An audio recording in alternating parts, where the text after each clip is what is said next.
ابو اسامہ نے بیان کیا، ان سے برید بن عبداللہ نے، ان سے ابو بردہ نے، ان سے ابو موسیٰ اشعری رضی اللہ عنہ نے کہ ایک دفعہ سورج گرہن ہوا تو نبی اکرم صلی اللہ علیہ وسلم بہت گھبرا کر اٹھے، اس ڈر سے کہ کہیں قیامت نہ قائم ہو جائے۔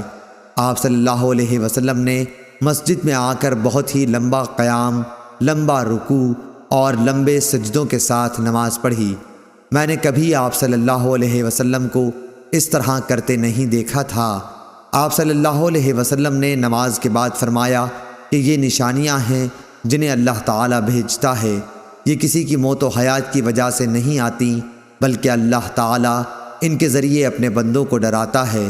اس لیے جب تم اس طرح کی کوئی چیز دیکھو تو فوراً اللہ تعالیٰ کے ذکر اور اس سے استغفار کی طرف لپکو۔